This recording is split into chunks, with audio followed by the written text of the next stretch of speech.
ஒரு ரசிகனா அடுத்தவனை திட்டவே திட்டாது. உங்களுக்கு திட்டத்துக்கு ரைட்ஸே கிடையாது. சீமான திட்டுறதுக்கு யாருக்குமே ரைட் கிடையாது. அவரு உனக்கும் சேர்த்து தான் போராடுறாரு. இன்னைக்கு மலைகளை காலி பண்றாங்க, மரங்களை காலி பண்றாங்க, ஆத்துங்களை மணல் அள்ளி காலி பண்றாங்க. இதெல்லாம் வந்து அவர் கேட்கிறாரு. ஏன் கேட்கிறாரு? இன்னைக்கு அவர் இருப்பார், நாளைக்கு செத்து போயிடுவாரு. இன்னைக்கு நீ இருப்ப, நீயே செத்து போயிடுவா. ஆனா நாளைக்கு உன் பசங்க, உன் பேரனுங்க எதுல வாழ போறாங்க, எங்க வாழ போறாங்க? அதுக்கு தாண்டா அவர் பேசுறாரு. அது ஏன்டா உங்களுக்கு புரிய மாட்டேங்குது? எந்த மீட்டிங்ல பார்த்தாலும் சீமானா கேவலமா பேசுறதுல உங்களுக்கு என்னடா ஆகுது? என்னடா தகுதி இருக்கு உங்களுக்கு?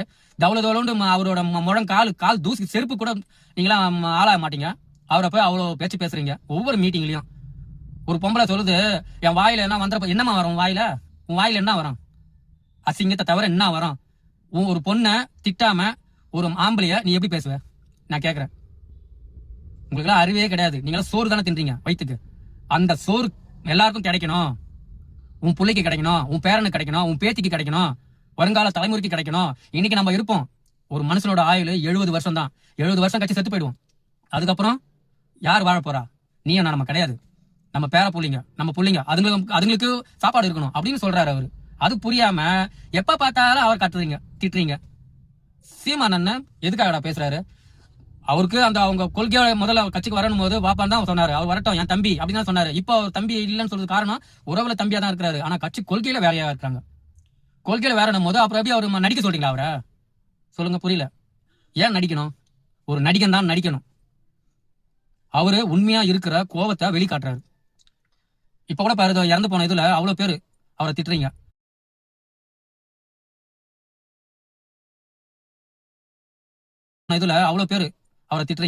ஆனா அவர் போயிட்டு என்ன எவ்வளவு தன்மையா பேசுற பத்தியா? என் தம்பி வருவாரு, அவர் கட்சி சார்ந்தவங்க வருவாங்க, கொஞ்சம் நாள் ஆகும், அவரு மன வேதனையில இருப்பாரு அப்படின்னு எவ்வளவு அழகா.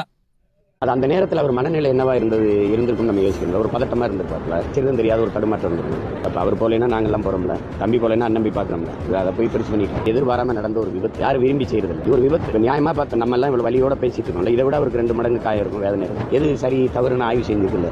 ஒரு குழந்தை மாதிரி, ஒரு தகப்ப மாதிரி, ஒரு சகோதரன் மாதிரி யாரா பேச முடியும்? நீங்க அவர் திட்டுறது உங்களை நீங்களே கண்ணாடியை பார்த்து மூஞ்சில காரி துப்பிக்கிறதுக்கு சமண்டா. ஒவ்வொரு பொண்ணும், ஒவ்வொரு ஆணும், விஜய் ரசிகர் எல்லாருக்கும் சொல்றேன், நீங்க ஒருத்தனை திட்டுறீங்களா, எங்க சீமானன் திட்டுறீங்களா, அது உங்க தலைக்கு மேல நீங்க அண்ணாந்து பார்த்து தூணு துப்புனீங்கன்னா அந்த எச்சை எப்படி உங்க மூஞ்சில விழுமோ அதுதான்டா அது பண்றது.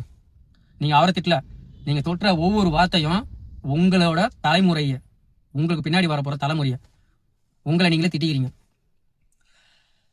அதே மாதிரி இந்த மக்கள் இருக்காங்களே, உங்களுக்கு சுச்சுன்னு ஒருத்தர் செத்து போயிட்டாங்களா அப்படின்னா போதாது. ஒருத்தர் வரக்கூடாதுன்னு நீங்க நினைக்கிறீங்கன்னா அவர் ஓட்டு போடாத. ஒருத்தர் வரணும்னு நினைச்சுன்னா அவர் ஓட்டு போடு. எவன் பணம் கொடுத்தாலும் சரி, கொடுக்க